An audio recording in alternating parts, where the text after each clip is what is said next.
What is up? What is up? What is up, ladies and gentlemen? This is Robert Graves bringing you another episode of You're the Vets.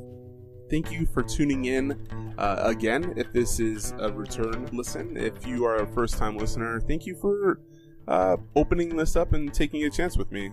And hopefully this is a conversation that you're able to pull something from and that there was something in it that you needed to hear today. You're the Vet is a platform that is created for vets to come on and talk about the lessons they've learned through transition. So I'll invite anybody from the education world, like you'll hear today, into the corporate world that can talk about resumes and clearances, like Bob Wheeler, entrepreneurs like Lorenzo McNulty, or even gamers and heathens like Josh Heath. Really, there's no vet that has gone through transition that has a story or lessons learned that I won't have on this show if they have something to give back to you. I want to remind you, you can now find You're the Vet on Facebook, Twitter, Instagram. You can find You're the Vet on iTunes, iHeartRadio, Spreaker, Google Music. I'm trying to make You're the Vet as accessible for veterans as possible, but I need your help. And that help from you is simply for you to subscribe to this. Just hit subscribe so that it automatically comes to you every time an episode comes out. But more importantly, if you could leave a review, a comment, and just let people know by word of mouth that You're the Vet is a thing. And we can continue building this You're the Vet family that's been growing astronomically over the last month or two. So I want to thank you guys for that. Today I get to introduce to you a gentleman that I met in Reno when I was receiving the Veteran of the Year award from the California DAV. Donald Stockton, at first look, is a veteran. I mean, you know that he is a vet, you know that he is a badass, and you know that, like, he's good at what he does, just at first look, right? And in this instance, looks are not deceiving. When I had the conversation with Don in Reno, we talked about all that he and his organization have done for the student vets through their collaborative with the Reno political system, with their collaboration through the V.I.T.A.L program, and just through collaboration of vets being sent to the SVA conference and pulling from the SVA conference what they can bring back to their campuses, creating alumni chapters, and really advocating to student veterans that are coming into the system and those that are already in to help to guide them into becoming, as he says, assets to society. And I fully agree with everything that he has said and brought up and how he and his team go about the approach to creating valuable assets to society with the veterans that are willing to listen, take the recommendations and the guidance that Donald and his team gives to those transitioning vets. Donald and I talk about the mentality of getting out of the service and then trying to figure it all out and finding yourself and then finding yourself back in the service. For him, like everybody, they have their own story and their own version of how they got back into the reservists. But I think the one thing that he shares is that he enjoys serving his country. And now he serves his country as the Veterans Integration to Academic Leadership Program Specialist, which also is called V.I.T.A.L. But similarly, just like most of the guests that I've had on, it seems like one main theme's come up, and that is the power of networking. If you're not networking yet or you don't know how to network, it's probably time to figure that out, because in order to achieve what it is that you want to achieve in life outside of just working at the family shop or the local mechanic, you're going to have to network. What people see as lucky isn't really luck. It's about who you know and how you've made people feel about who you are and themselves in your present. And hopefully at the end of this conversation, you're able to reach out to Donald with some questions that you have and have him clear them up, or even reach out to him and figure out how you can do what Reno is doing and get your community or your colleges and your communities to become more vet friendly. Donald brings up some great points and keeps the conversation flowing. And so I'm hoping that you're able to take something from this conversation that you really needed to hear, or that answers somebody's question that you know and that you can pass this information on to. And if you did, Donald's contact information will be in the show notes. And don't be afraid to reach out to them, or anybody on these podcasts that gives their information and says to reach out. Please, please, please use these contacts, because they're here for you. They're here because they do what they do because of you. So with that being said, we'll get right into this conversation with Donald Stockton. So Donald, I want to first and foremost thank you for joining Year of the Vet. We met in Reno, and we had, I don't know, it seems like 30 to 45 minutes of just kind of solid quality talk time. But I got to know you at Reno, and then introduced you, well, virtually to some people. And I'd like for the rest of the veterans out there to get to know you better. So thanks for coming on to Year of the Vet and agreeing to be a guest. Thank you for having me on. It's kind of an honor having done some research on your show and realizing how much you put yourself out there to talk about vets issues and things like that, and that what we're doing up here is actually quality enough that you guys would want to share the information. So yeah, it's real nice to be here. Quality is an understatement. Like, because I dive a lot into the advocacy portion of the student vet, and I was excited to come back and tell the guys at Cal State Northridge about what you guys are doing, because to break format, I guess, you guys in Reno are, to me, kind of setting the pace of how vets should be treated in colleges. So I don't know if I should get to it now or like, well, you know what? Let's just talk about it now. What are you guys doing in Reno that I'm going to say that is so special? You're going to think that is normal, but what's going on with what's going on with the student vets in Reno? Yeah, so it's interesting you say that we may not think it's special up here. It's interesting because when I first transitioned in 2004, in the run up to when I would later on rejoin the reserve, but when I first came home, I went right into school. I went to the community college in the area, and at the time, the type and quality of advocacy here and vet services on campus was not the same. There were hardworking people here, but they definitely did not have the amount of resources available to them. Yeah. So years later, after spending a whole lot of time, on the reserve side, still working as a civilian, getting my degree again, coming back to it, since the post 9/11 GI Bill especially, the amount of resources here has expanded, and essentially since 2012 have exploded. The first campus here to actually hit it off was Western Nevada College, which is a smaller college down in Carson City, which is the capital of the state. And they pushed really hard to create a veteran resource center on their campus. Down in Southern Nevada, there was a veteran resource center, I believe, at UNLV. I think College of Southern Nevada have had a space, but when we started to see them pop up here, and Western Nevada College especially, they started to jam resources in there. The community really came out, where the state resources or folks from our Department of Employment and Rehabilitation and things like that started to put their advocates in there to speak with the vets. And then the V.I.T.A.L initiative, who I work for, was one of the main ones where we would essentially occupy that space as much as possible to be available to vets. After that, the next community college fell after that. The Truckee Meadows Community College was the next to give us a space. And then through huge and generous donations from community donors, the space at the University of Nevada was built. So right now, within essentially a 40-mile radius, there are 3 veteran resource centers on the campuses, plus all of our community resources. We've helped steamroll that into all the way on the eastern side of the state. The Elko campus of Great Basin College was able to leverage a lot of the success we had to create their space. So I'm not sure if any campus in the state of Nevada that is within the Nevada system of higher education does not have a space.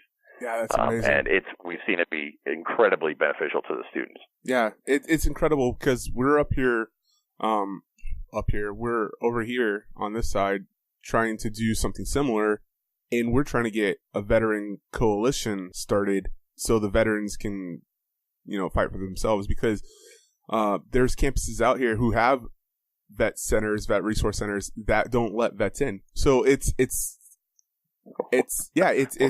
doesn't make sense. It's incredible. It's just there's this constant fight against resources and who should have money and if vets are even like a special group. And that's why when I met you and had this conversation, I was kind of just pulled in because I want to know, right? So we'll get there. Well, you guys are on the right track. It obviously, figuring out what you need to do and the quote unquote fight for yourselves, because what we saw up here was a group of veterans that were taking the benefits that were afforded, using them to get their degrees or get the necessary training, then becoming assets to the community.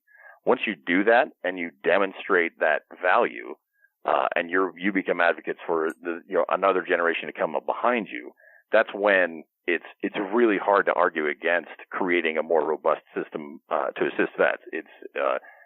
It's nobody can really stand against it in that when you have so many valuable people ready to go to work, it's a no-brainer. Everybody can kind of jump on board and not necessarily have misgivings about the outcome of the program, if that makes sense. Yeah. So who's pre-Navy Don? So pre-Navy Don was the quintessential knucklehead.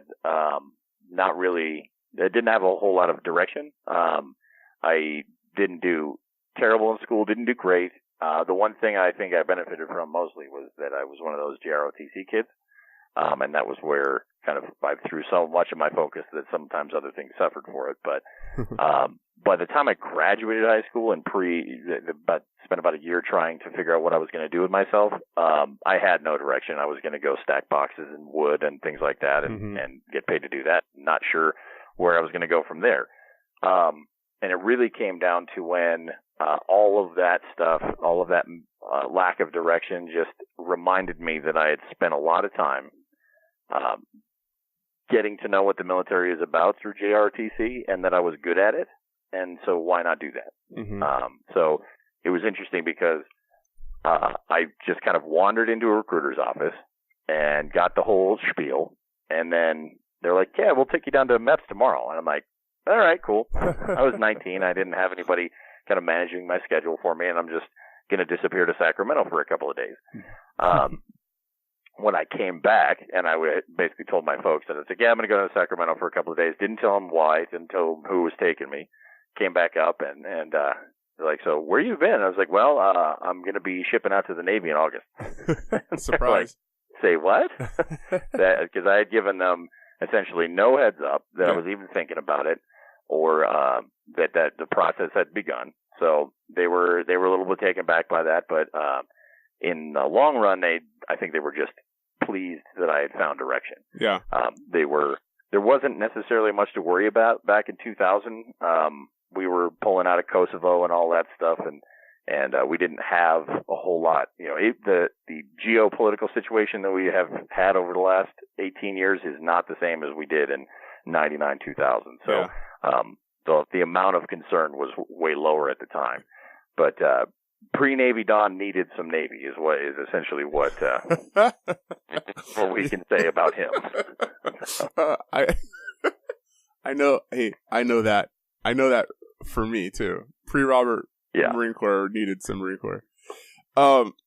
So what about JRTC got you there? Like, was it just you wanted to be a part of a group, or did you not want to play sports? Was there always military in the family?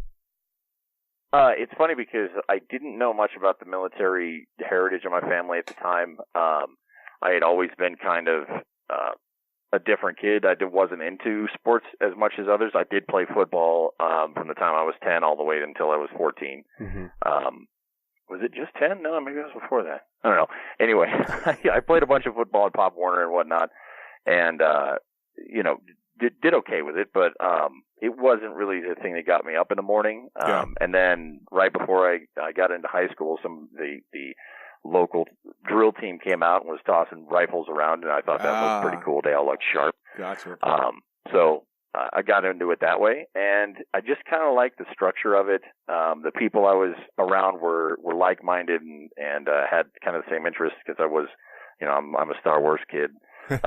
So we had all of those same ideas, and then we got to do this thing that was a lot of fun and bust up all of our fingers and get stitches from rifles in the face and stuff. It was a different kind of tough guy. Yeah. So I tried to give it a shot. Yeah. My best friend in the Marine Corps came from that, and I mean, he would show me some of the stuff that they would do with the rifles, and I was like, holy crap, dude, there's no chance you can get me to throw a rifle at my face like that. Yeah, I wish the digital technology at the time was good, because I used to do very, very intricate stuff with that rifle, and I don't have anything to record it on anymore, and I'd like to kind of see how I did. Do you think that you could pull it out today? Like, just throw some rifles around and it'll all come back like riding a bike? I could do a little bit of it, but I feel like my fingers would break again, and then I'd be reminded about why it was a short-lived thing that I did for a while. I didn't realize that finger breaking was a real big thing in rifle drill. Well, we were the tough guys in the region, because most other schools were tossing around Springfields, like 1903 Springfields that were hollowed out, not as heavy. Yeah. We had full-blown M1s with that were soldered down the barrels and weighed about 13 pounds apiece. So tossing them around definitely had that element of danger, and we were all overly proud of that. So. Did any of your friends leave that life and go do it professionally with the bayonets on the end? No, we had a lot of people end up signing up. Bunch of Marines came out of off my team, and a few Navy.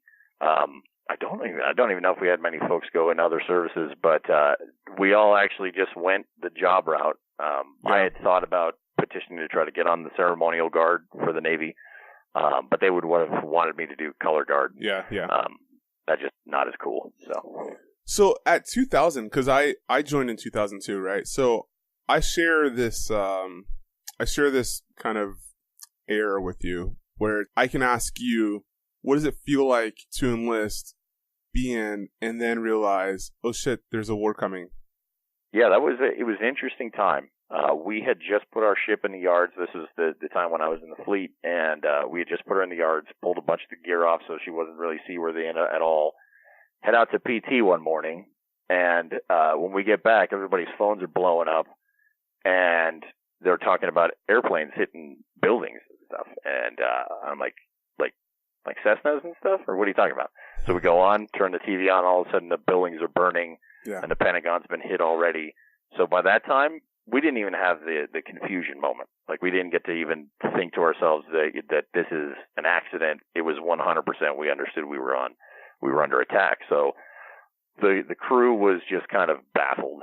We didn't know what to do with ourselves, and we were stuck. We couldn't even get underway to support Operation Noble Eagle at the time, which was going to be the coastal defense. And so we were just stuck and felt a little helpless.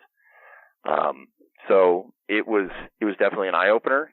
The main thing that I think that we all benefit from is once we get through the basic training process, once you're indoctrinated for a while, you got some pride in service, and then you see that threat. For a lot of us, it was like, okay, let's go do this. Let's get to work. Yeah. Because for especially the Navy, we have this job where we're constantly doing this maritime security job, but it's not the same as when we hear stories about Leyte Gulf and we hear all of this stuff where we're going to go and really face the threat. Given that the type of war we're in, it's not necessarily the same level as something like World War II or even some of the other engagements we've been in, but it gave us the opportunity to go handle this threat. And it was some of us were scared, and when we got to the point where we were deploying in support of combat operations, we had those fears, but at the same time we also had training. We had the best gear in the world, so we were ready to go. Yeah. And I asked that because when I normally have guests on, the majority enlisted after 9/11 happened. I always ask myself, would I have enlisted after that whole situation? And I'm sure I would have.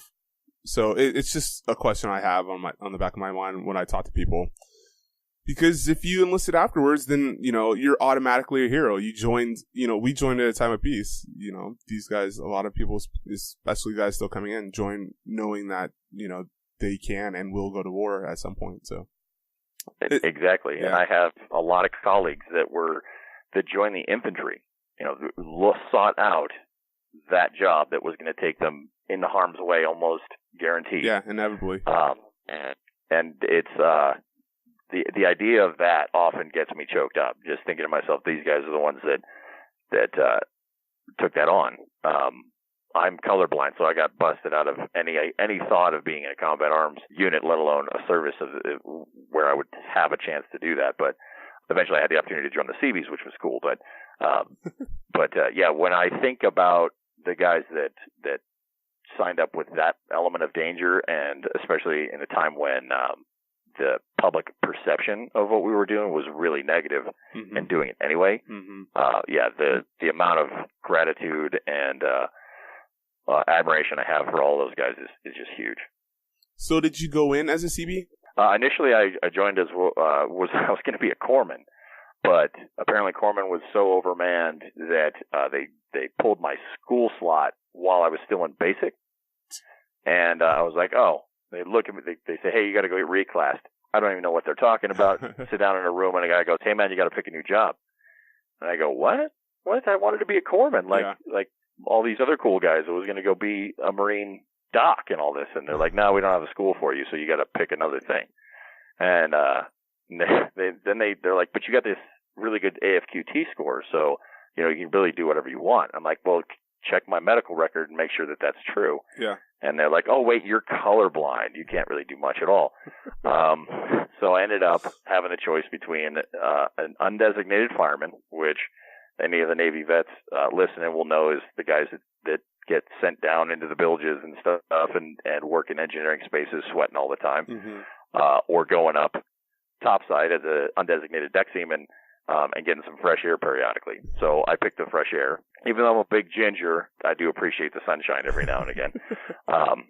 So I ended up sticking with that, actually, the entirety of my first active enlistment, and I got out as a boatswain's mate second class, which is essentially the guys that are kind of the seamen. I know they're going to get some giggles from your audience on that one, but driving boats around, managing driving the ship, doing a lot of anchorages, and doing the idea of being a modern sailor is essentially a boatswain's mate. Gotcha. You're Popeye. Yeah, pretty much. Yeah, I got the anchors tattooed on me to prove that.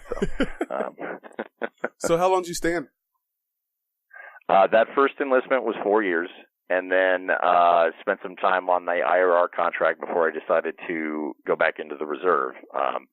The whole impetus for that was essentially that in the couple of years after I got off active duty, that I wasn't finding great jobs. I had jumped out of school to work bad jobs, and then the economy tanked. So I was like, I better figure out what I'm going to do now. And I actually had gone into a recruiter talking about going back to active duty and just reestablishing that whole boatswain's mate situation. But then they told me about a different program that the reserve was launching, and said, go talk to those guys before you make any determinations. And they sent me over.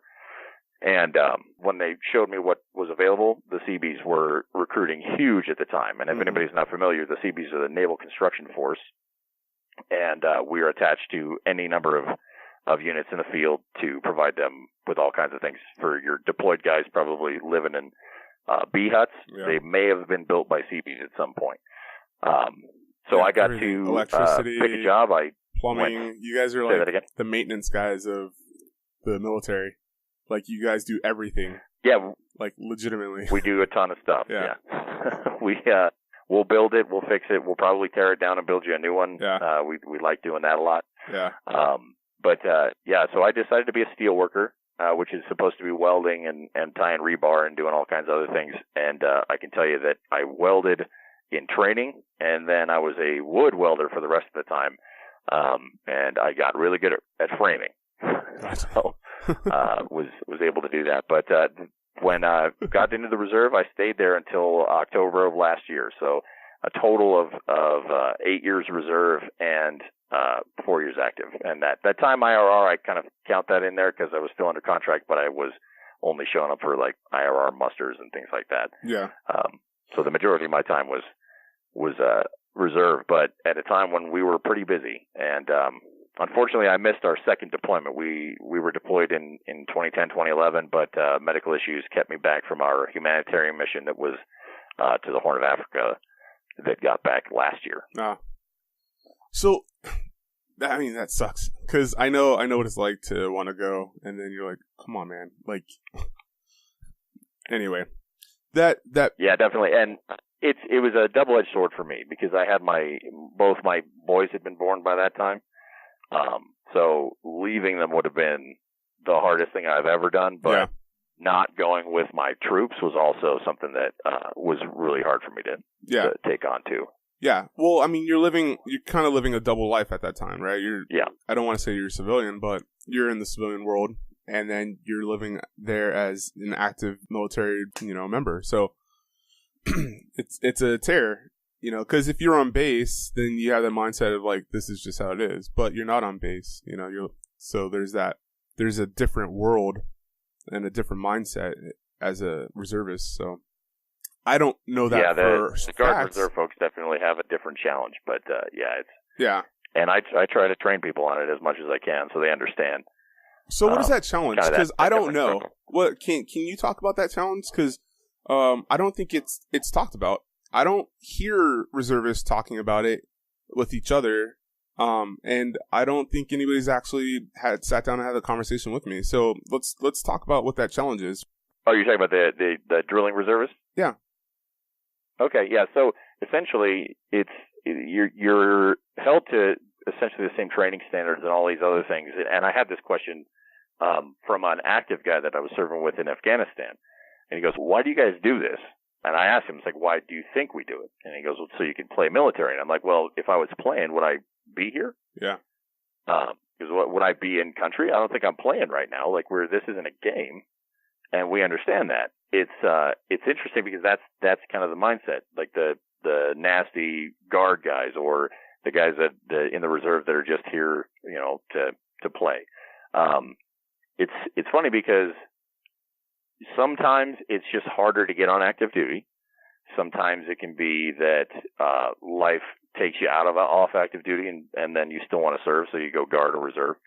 And the difference there is that once you start ranking up inside the Guard and Reserve, you're essentially on active duty. You're just not having to show up to muster every day.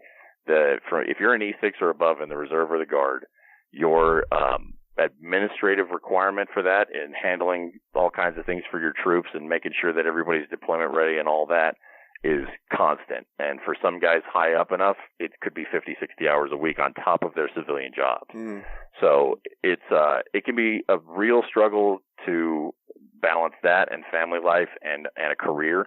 And you see it in all the gray hair and all the guys that end up, going career reserve. Yeah.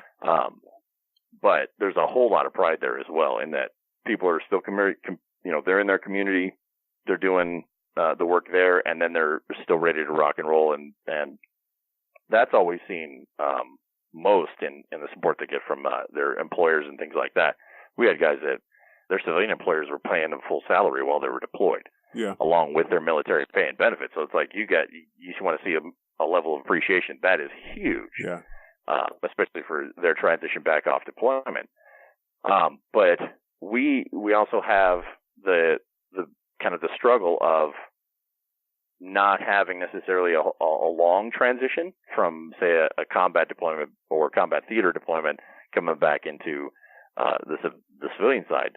We had maybe the chance to get some downtime for a few weeks, and then we were moving out back into the civilian sector, but we often have to figure it out with our work schedules to do the separate transition tools that the active duty side has for us, like returning warrior workshops and things like that.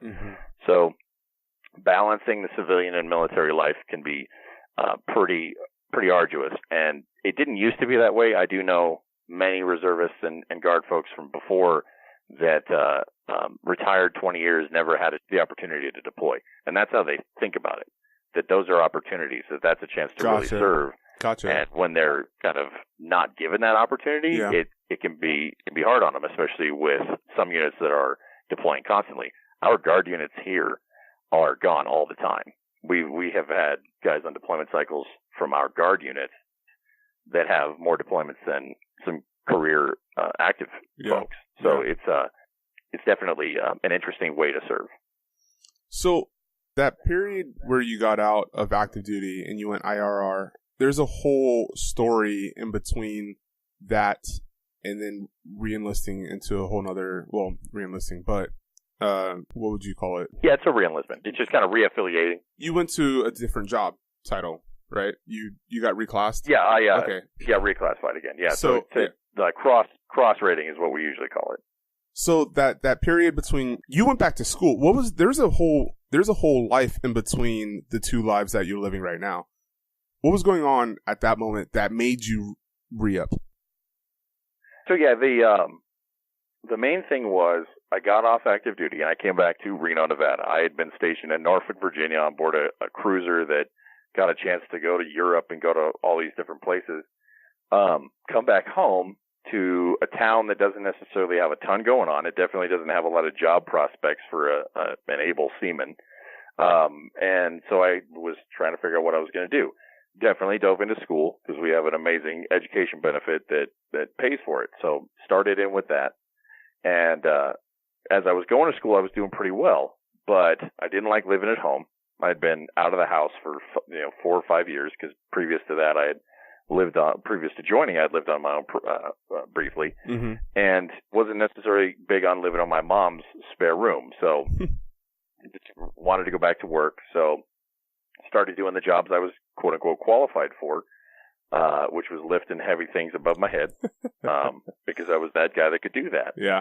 Not a lot of upward mobility, at least not fast. Yeah. So going to school, doing that at the same time, and then, not recognizing the toll I had already done to my body on active duty.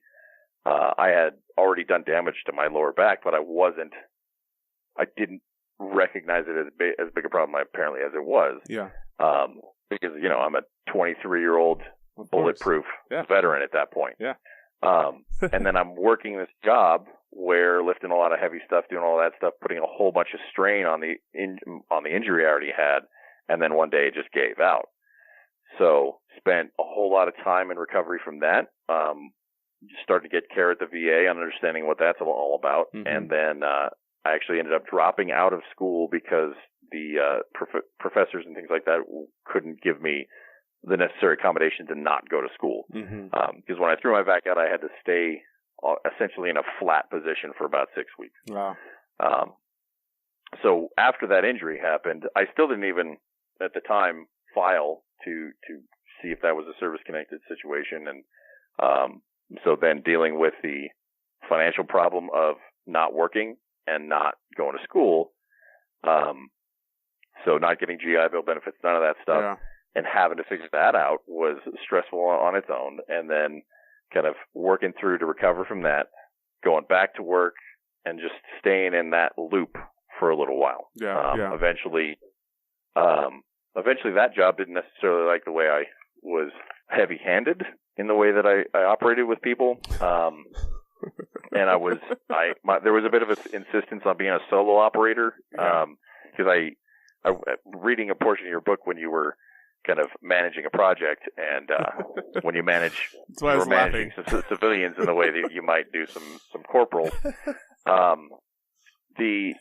basically because I couldn't take control of people because of the nature of my position and things like that. I was just a solo operator. Right? Like I was the best that could possibly be in this position. Then I transferred to Las Vegas to work for a while. And while I was down there, they didn't appreciate any of the way that I was approaching that, and kind of warranted. I was not a part of their team. Of course. And if you're not a part of people's teams, they're going to ask you to leave. Yeah. So eventually lost that job. Came back up here to Reno and started working construction. And the construction side was, again, another thing that put a whole lot of toll on my body. The money was okay, but there was no progress. I wasn't going anywhere. Yeah. And then all of a sudden the economy tanked. Yeah. And it was just like, what are you doing? You've said twice now, like, there was no upward mobility. There was nowhere I can go from here. Like, what was important to you while you were out and doing this whole thing? Because I don't think that people actually think about that until it's time. For me, my first job was a number, right? They had to provide me over $50,000, which at the time I'm thinking is like the lotto, right? Right. But that was for me, and it sounds like as well, it was the chance to become a manager, the chance. I needed that upward mobility, and that's something that was promised to me. And that's something, it sounds like that was something that was like on the forefront of your mind too. Like, how did you come across that you needed to be a part of a team that was going to let you grow instead of you just needed to be employed? Does that make sense? Yeah, it was kind of a mix of both. Recognizing that you can't, fill the fridge or the gas tank without just, an income. But at the same time, not insisting on holding out for something that you may be qualified for. The one thing that I actually didn't have benefit from was the applicable skill. I was trying to go out and get assistant manager positions in different little retail shops, like GameStop was one of those at the time, and the way I structured my resume, the way I presented my information was definitely not what they were looking for. And mostly because I didn't know how to write a resume. Yeah. It was a big problem. And essentially I kind of undersold myself often, and wanting to get to that number was really difficult to justify because, the lack of skills. So I had to take the opportunities where they were. Yeah. And then some of those did have the capability to move up, but they never came with good pay bumps, and they definitely didn't come with achieving anything beyond almost lower middle management. Yeah. And we've done that. People in the military are the most over supervised workers in the world. We have about 16 different people that could be called our supervisors. Yeah. Yeah. So looking to find myself in an environment that replicated that, I had gotten out of the military, so I wanted to see, something different. Yeah. So that was really why my frustration kind of boiled over and became, again, a detriment to my employment. Yeah. And when you're able to look back on it now, there's a lot to learn from, in those negatives. So you got to kind of look at where you went wrong and make adjustments, because if you're always in that same feedback loop, you're never going to really move out of it and move up. I feel that. I hear that. Okay. You were in school, you had a job, you got injured, and then you're on your back for 6 weeks, and then your job's like, this ain't going to happen. School's like, this ain't going to happen. And then what is that feeling was there like a tightness in your chest? Like, what is the urgency to get back into the service at that moment? Yeah, it was actually at that point, because of the injury, I actually waited another, would have been a year and a half, to try to get after it again. Yeah. Because I thought to myself, if I try to go back as a bosunmate right now, they'll just medically disqualify me. Of course. It would never happen. So I basically, the tightness in my chest was having to look for handouts, having to look for assistance from friends to help me get back to the point where I could just get another one of those jobs where I'm lifting heavy things and paying the bills. Yeah. And thankfully I had, I always had, and I still do, these are some of my closest friends, but they were there to say, look, man, we're here for you to really wait till you get back on your feet. And thankfully, actually, that same job did welcome me back. But at that point they saw a limitation. So, it was like, there's only certain things I was able to do. Yeah. And then, then the move happened. But so, yeah, it was all a sense of urgency just to remain, productive. Gotcha. So the urge to go back in the military came as the economy tanked, as our construction company was actually looking to go out of business.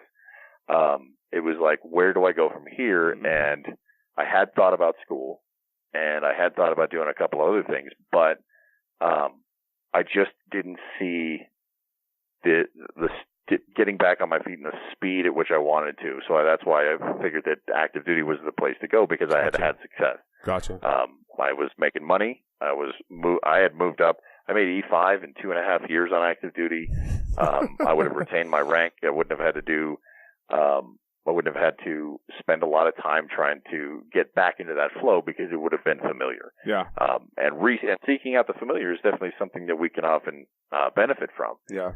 The reserve side was actually one of those opportunities where I didn't necessarily take a step backward.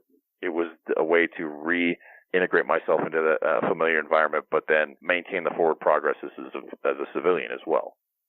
Okay, so you got in for the second time, and you just got out last October. Now, you were doing the 1 week of summer and then, weekends. Was that your schedule, or? Yeah, so it's usually a weekend a month, the weekend warrior idea. So 1 week in a month, and then you would go on annual training for any number of usually two weeks, but it could be longer. So you were going the kind of normal reservist schedule. Often, yeah. The one thing about a unit like the Seabees is they always want you to be continuing your military education. So oftentimes they would actually hit you up and say, "Hey, we've got this other school." There is no limitation on really how long you can spend on orders, except for the money your battalion has, mm-hmm. or your unit has. So there were oftentimes, my first school going back into the reserve, I actually had to go down to Mississippi and get retrained for, it ended up being almost 3 months. So it's the same schools we all end up going through, and we're placed on active duty orders and all that. So the cycle you can get into the regular cycle with just your weekends and that one annual training, or if you're a really hard charger and you've got a civilian life that'll accommodate it, you can spend a lot of time at school. And during the economic downturn, everybody was trying to get schools. Everybody was trying to get more training, because that meant that they were going to get back on active duty, get some training, and get those paychecks. Yeah. And a skill. Yes, exactly. And it's not necessarily at the same level. The one thing about the Seabees is when you're receiving training from the military, it's oftentimes what works, and it's based a lot in the civilian trades, but so many civilian tradesmen went into the Seabees. Even, that's our history, is that it was created by civilian trade workers that then brought those skills into the military. Mm-hmm. Nowadays, we see the same thing, where so many of the people in my unit were either union tradesmen, journeymen. Some of them were master electricians and carpenters, bringing those skills into the military. Our training was definitely a baseline. Going to those schools was a baseline. You were getting most of your quality training from OJT, from those masters and journeymen that you were working alongside. Gotcha. Which is an amazing thing. And so many Seabees take so much pride in bringing those skills back to serve with, that it's a huge part of kind of our, I don't want to say I don't think ethos is the right word, but it's definitely part of our ethos, kind of core beliefs. Yeah. So, okay. Now that gives you the timeline. The IRR is done. I've now re-upped. I'm an active reservist, not active duty reservist, but I'm actively participating in my reserve status. And that means that there's a lot of time to get other stuff done. Now, in that time, you went back to school. Yeah. And then you started becoming the super student. Now you're part of the University of Nevada alumni chapters, the veteran alumni chapters. You were the secretary, founding member, president of all kinds of clubs, 4 times Dean's List recipient, a fencer on the fencing team. Yeah. Like, legitimately, like, I don't even know how to put words into what you did as a student, because student vets, they do one of two things. They, like, hide in the shadows and just do their thing, or they drop out. Like, what was the whole mindset of, I wrote down, lifting heavy things mentality, right? That was, you were like this grunt, this big Brutus. And like, I've seen you in person, and we're 2 big dudes. What was the switch that said, I don't have to be this worker bee anymore? And I can be somebody that has a voice and makes a change in the process of students' lives. Like, how did you become this super student? So it's interesting. So the founding member portion is actually something that happened after I graduated. My time as a student, I was definitely refocused in my effort to get my degree, and I looked at it the way I encourage students now. I encourage them to look at it as their job. Like, really, the days you're supposed to be at school, show up to school, accomplish that task. So that I was so school focused that the first couple years going back in, I didn't actually do much as far as club activities, and the clubs were not as strong at the time. But interestingly enough, I ran into a guy. His name's Perfecto, and he often gets a little bit of guff for that. He's that being his actual first name. We had met in a yoga class in 2007 at our community college. So we had bumped into each other, decided to, we were both doing that for our own health, ran into each other and just said, hey, I see your big ass EGA tattoo. It's like, oh, hey, you got a bunch of tats too. You're like, you're a vet too. And that was it. Yeah. Eventually we bumped back into each other again at the University of Nevada, and he was the president of the Wolfpack Veterans Club. And I said, oh, that's cool. And he encouraged me to go to meetings, and I would make it to meetings. We would sit, just kind of hang out, and that was actually the first time I met one of my colleagues that had found himself going from the university into an advocacy job for veterans. And he was supporting the club. And I saw kind of that transition happening, and I saw that path. I didn't necessarily jump on it at the time. I was a history major, so I was more focused on thinking to myself, I'm going to go teach history somewhere or get my master's degree and do all of those things. So that was your mindset with history? Yeah. Oh, okay. It's crazy because when I get a chance to sit down with a vet, I'm often going off of mistakes that I made that I'm trying not to let people repeat. Gotcha. So I tell people, don't wait to get involved. Yeah. Don't wait to do these other things. Yeah. One of the other colleagues had started an Omega Delta Sigma chapter here at the university, and I didn't get involved in that because the amount of involvement was more than I think I wanted to take on. Yeah. But he started a fraternity on the campus, and now he has his own political consulting firm. So it's like I can see these progressions. Mm-hmm. I can see that this involvement or being a part of a club is going to be a positive, and being part of that small unit. Like in your book, you said join a small group. Yeah. I found that out kind of on accident. The one thing that I will always thank Perfecto for is when the Student Veterans of America was really starting to ramp up and they started doing the national conferences. He looks at me and goes, look, man, we've got this money from the school. They're going to send us down to Vegas for the conference. You should come with us. And at the time, my limited involvement, I didn't feel like I warranted that. And he's like, no, we don't have a big group going, man. Come with us. Mm-hmm. So we all hop in a minivan, go down to the Student Veterans of America conference. That was a transformative event. It was huge for me. I had an opportunity to connect and see other vets, trying to do this advocacy on their campuses. I'm hearing from other campuses across the country the difficulty they have in getting any type of advocacy on their campus. So I see kind of an opportunity to maybe make some changes and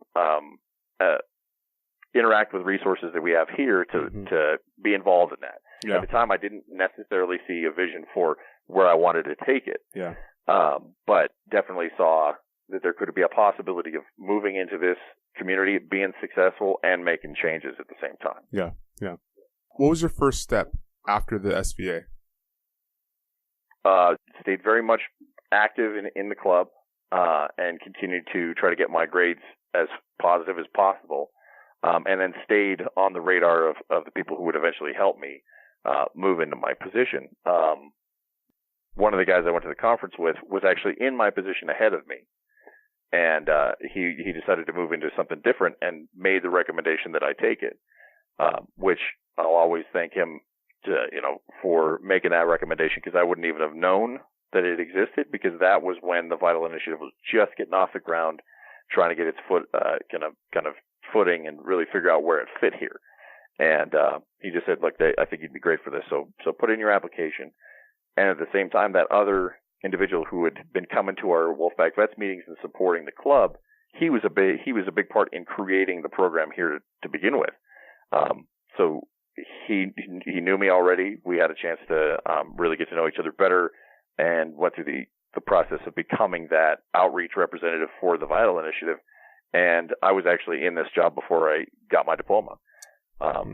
So it was the opportunity to just know how important networking was what I was spending that last time between the SVA conference and actually achieving my position within the V.I.T.A.L initiative, was all about networking and learning the impact of that. Yeah. So figuring out who you needed to know, what type of presentation of yourself you needed to put off so that people would see your value and wanted to have you be a part of their team. Was that easy for you to understand how important networking is?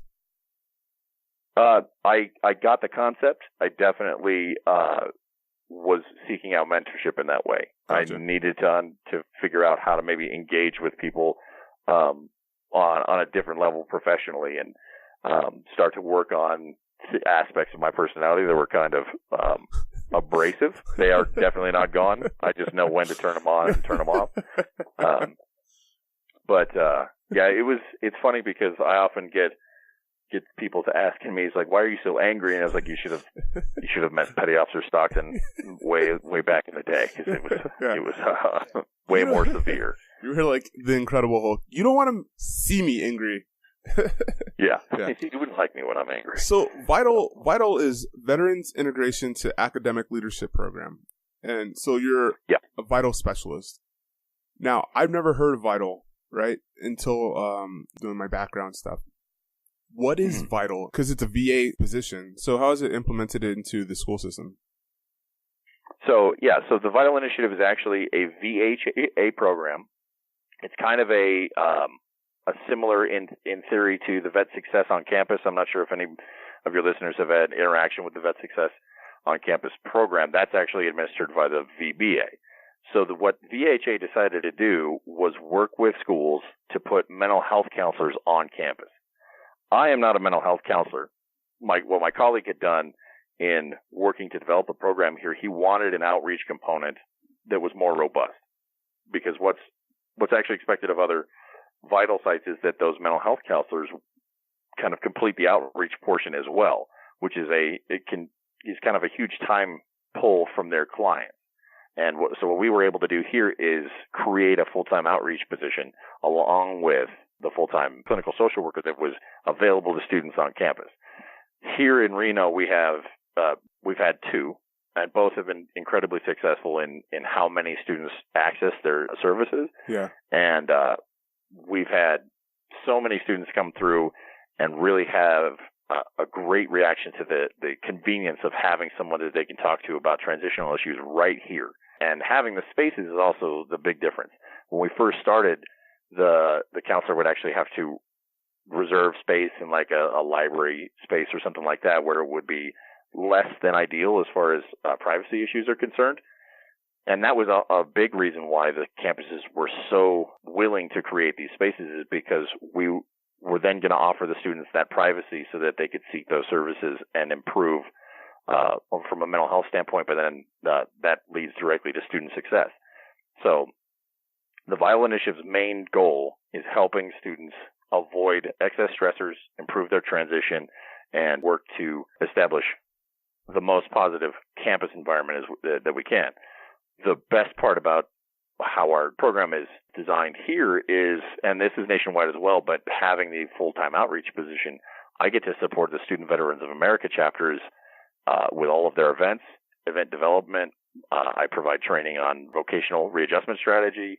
I train students and faculty and staff members on military veteran culture so that we can kind of close that gap and help people understand how to better serve a veteran as they're making this transition. Because I personally believe that going to college is the best space to transition from military into civilian life, because it extends the transition so long. You're figuring out how to become a student. Then when you've gotten to the end of that, your transition from military to civilian is a little bit, you've kind of tempered that.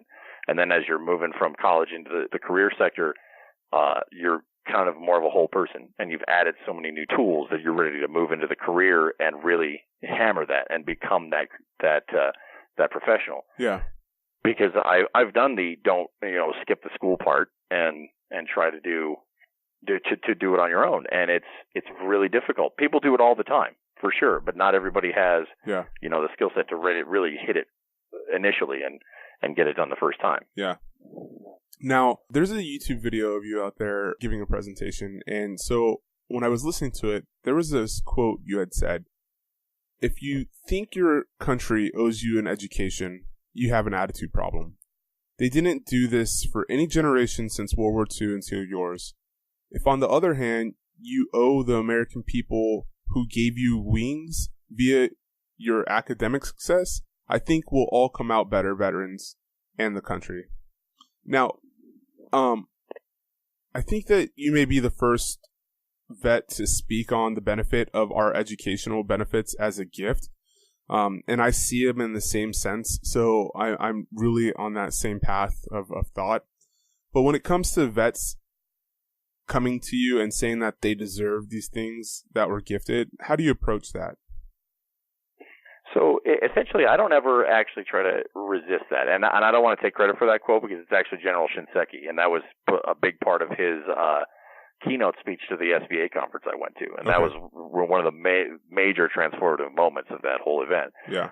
But when a vet comes, I often don't hear that actually. But when we do kind of come to that point where people are like, well, I earned this, I deserve it. We're like, well, use it.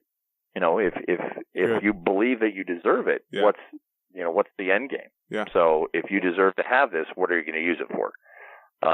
And take advantage of this thing that you've earned and make it work for you, because this only lasts for so long. So you got to move on from this. Yeah. And yes, you deserve it, but the country deserves you. So if you have the opportunity to grow as a person and then become a better citizen, that's never a negative. Yeah. So that's how kind of I would approach that. But so many of the vets that I come across nowadays are on kind of the same page as you and I, in that they see this thing as a great opportunity, and they're going to leverage it to be more successful. So what's after V.I.T.A.L for you? Like, you seem to have found your niche of where you're supposed to be, right? You're out of the mentality of, having to move boxes and lift shit for people. And you're on this advocacy road. But you yourself have said, once you're an asset to society, and then using this general's mindset of giving back to the American people via your academic success, have you found your role, and is this where you see yourself for the next 10 to 20 years, or do you think that you're ready to expand bigger and bigger and bigger? So I currently love the job I'm in. I have. I don't feel. I don't feel like I asked you like, can you talk? Can you tell your employers that you're ready to leave right now? No. I love this job, and I love the opportunity to serve the people that I see myself all so often in the students that come in. They're just transition. I see that struggle that I went through, and I want to make sure that it's far less arduous than maybe myself or some other students might have gone through. Yeah. So I want to help and continue to provide that help. And I've also noticed that so many times throughout my transition, there were opportunities that came up that I wasn't looking for, but I saw them and I took advantage of them. So if ever opportunities came up that I felt were too hard to pass, then I would probably look at them a lot closer. Currently, I would say, given the amount of time I spend in this position, I could work here till I retire. I truly believe that, but I'm in an agency that is huge, and there's a lot of growth potential to be a person that working within this agency, that you can move throughout it and find opportunities that way. Yeah. Again, I'm not actively searching for those right now. But if they presented themselves, I would definitely try to be that asset, maybe to a new team, and maybe give somebody an opportunity to fill this role and become that asset as well. That's my main thing, is I would definitely want to see somebody come behind me and have the opportunity to do this and get that growth as well, and have the opportunity to be stably successful, because that's the level of stability was a huge factor in this. It's funny because in my first kid was born 2013. Yeah, so in 2012, when my first kid, we knew he was coming. My wife and I had early on said, hey, before we have kids, we better get our, I guess I'll just throw it out. We were going to get our shit together. And we didn't necessarily have it done before we got the news that he was on his way. I was like, okay, it's time to get our shit together. So that was when we just really started to put those ducks in a row, and just worked really hard to be ready and stable to to bring this new kid in and have infrastructure where he was going to have everything he needed. Yeah. And the last piece of that was definitely getting this position, because when I crossed the stage in 2013 with my diploma, I think we were, that would have been in May. He came in September. So we were, that I just got it right in the line there. I was able to get that stability and security ready for my little one. And then the way this opportunity kind of expanded, because at the time it was a much smaller position, and we've expanded it to create a really robust outreach program, and that level of growth has been huge. And that's that thing where we were talking about, where's that mobility, where's that growth, and sometimes you just have to make it happen. And I didn't personally have everything to do with that. I had so many people working and recognizing the potential of the program that we were able to leverage that to continue to grow the program. And it's been an awesome to see how big a team effort this has been, and being part of that is really awesome. Well, it sounds like it's awesome. I mean, it sounds phenomenal, right? Like, to be in a position where you can have so much hands-on work to help people succeed and into becoming, assets of communities that, because that's what we want, right? Like, I did the same thing, similar. My kid was born May 11th, 2014, and I started grad school May 20th. So I just finished my bachelor's, the same kind of deal. Like, it was just this whole, at this one moment. So I know what that means. And when I speak to other individuals, it's about, are you here at college to get your BAH, or are you here to make a difference in your own life and somebody else's life? I talk to my guys all the time. Like, we have the ability to be better than anybody out here because you have a different structure. You grew your youth, your young adult life. It was different, So, and that's why, essentially that's why I'd like to ask, where are you going after this, right? And it might not be anywhere, but it's, what do you see? It all boils down to the word legacy, right? Legacy for the family, legacy for what you're doing at the school. I'm in a fraternity, Sigma Tau Alpha, and it's a co-ed veteran fraternity. And so last night I was having this talk, you guys are doing these small, fundraisers, selling ice cream bars, and we could be making bigger money and doing bigger things for the veterans on campus. We have to think bigger. So when I meet individuals like you and, Jose Roman from the East Coast, and I'm seeing that all of you are involved in the SVA, and it's really something to applaud.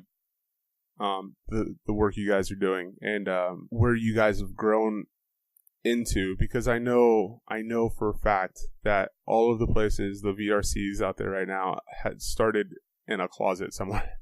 Yeah. I just know that. I know from talking to so many people that it's been a fight to have what you have, and I know that there's veterans out there that just are sincerely appreciative, and there's a lot of vets that come in and they don't understand. They think it's just given, right? So I do want to thank you for all of that stuff you do.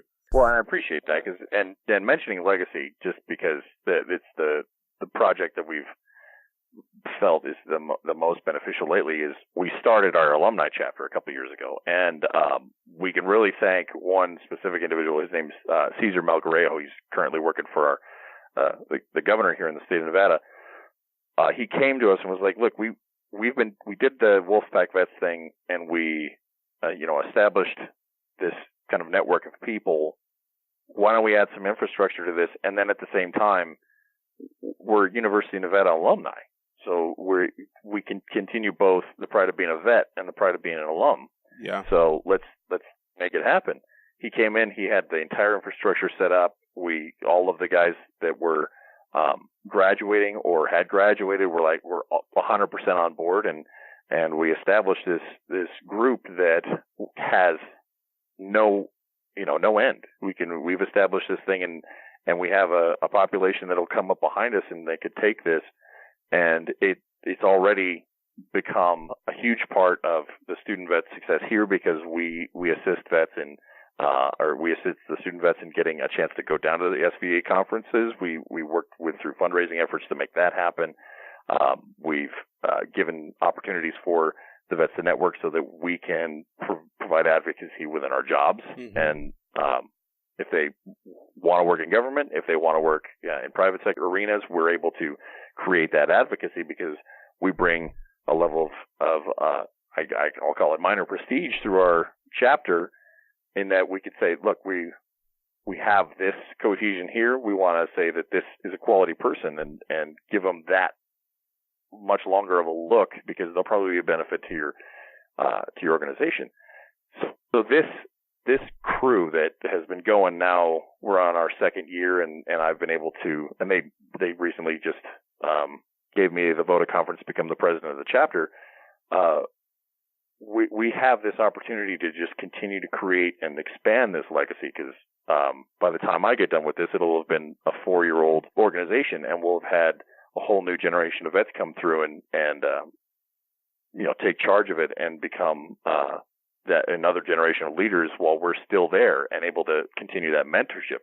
Because sometimes you'll see with maybe a student club, it's only as long as that person's a student, and then they move on. Yeah. And we can continue and grow and build on that, because and none of us had thought of that, which is a bummer, because we probably could have had this opportunity a long time ago. Yeah. And so what we're doing now is, and thank you so much for the opportunity to really talk about it, because sometimes we overlook those opportunities that can be such a benefit in the long term, and then you have resources coming from an institution that was, like your university gives you skills, and then they can give you infrastructure and resources to continue to be a benefit and continue to be an advocate.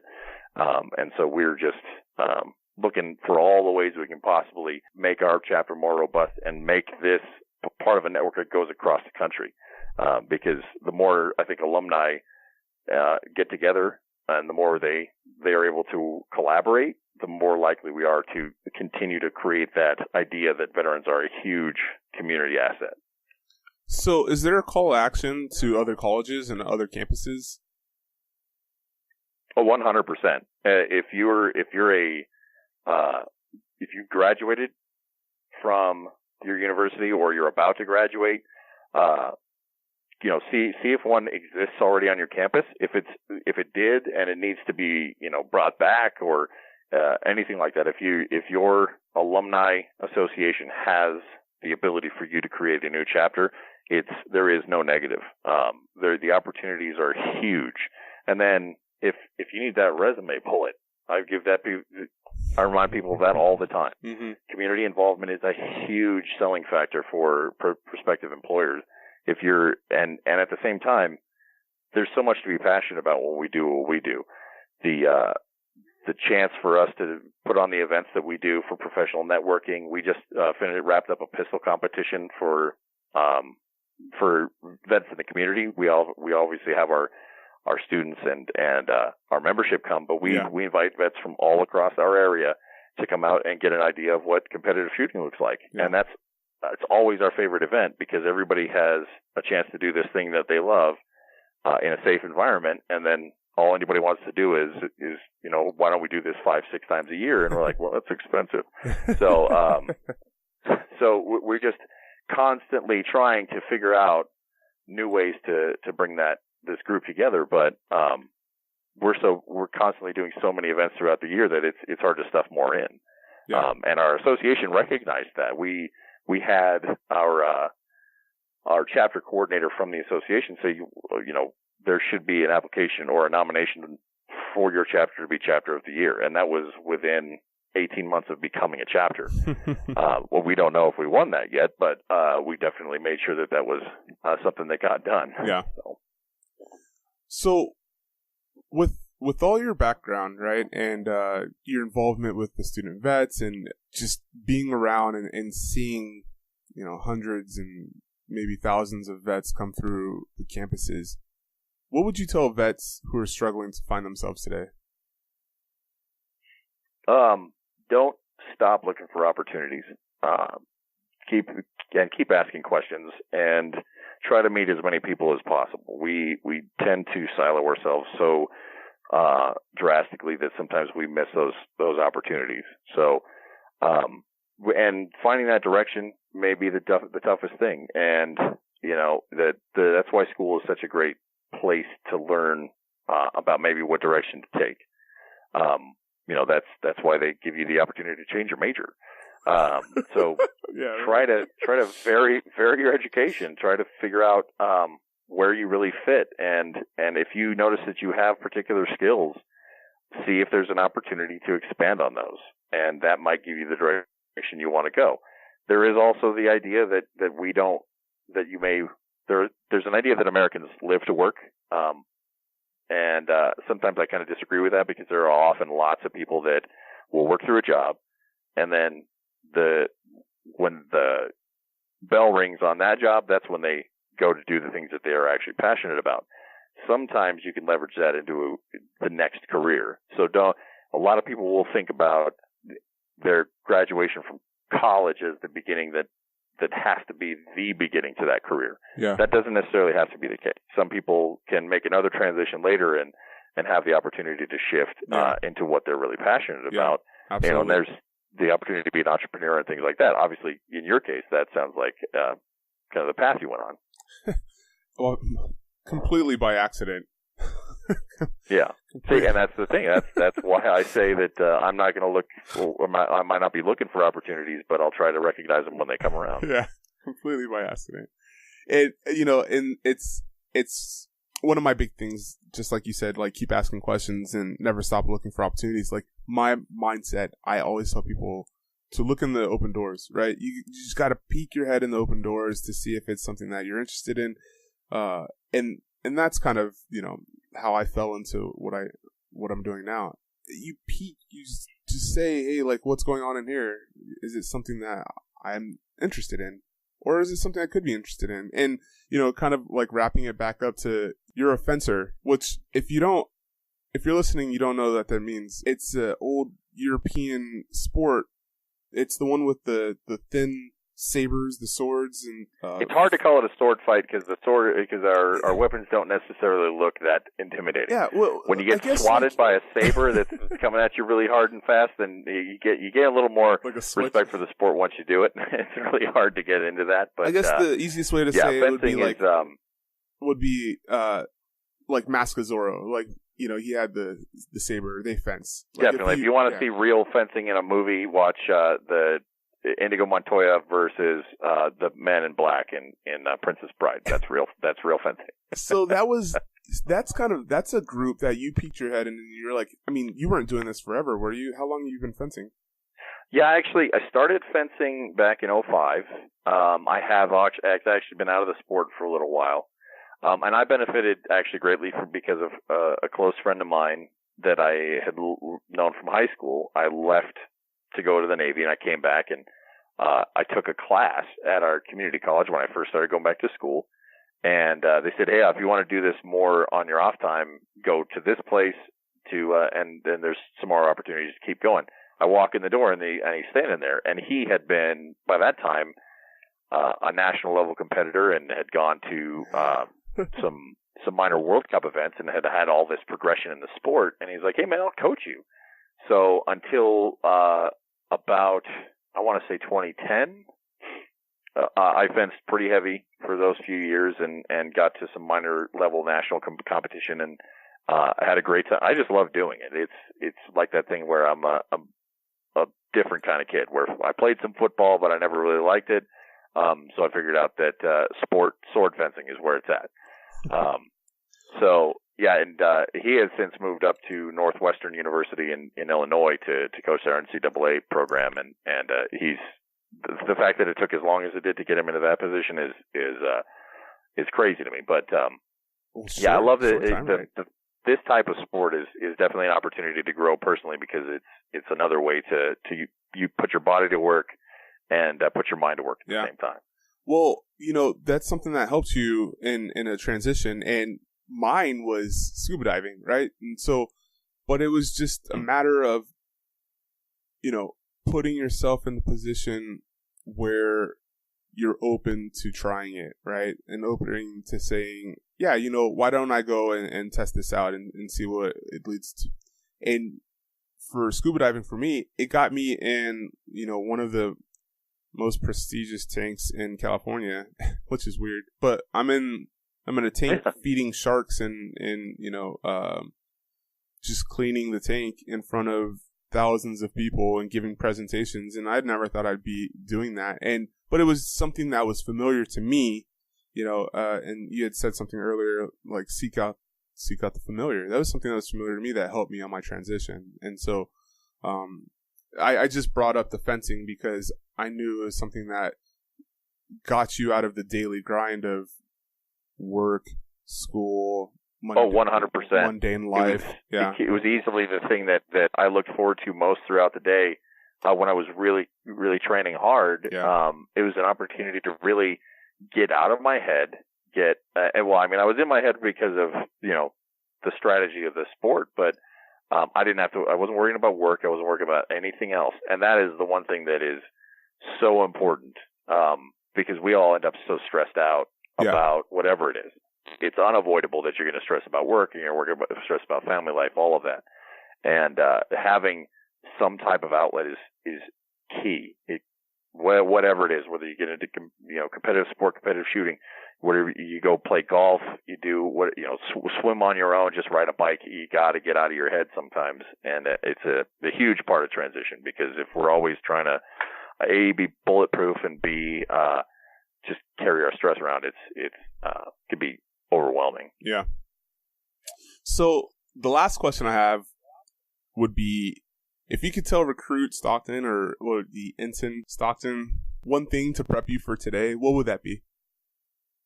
Shut your goddamn mouth and listen to what people have to say. Can you tell recruit Graves the same thing? Right. Man, if I learned that lesson it's long always time ago. That the 19-year-old, recruit, what's his name? He's got a lot of information, and he swears that everybody else can benefit from it.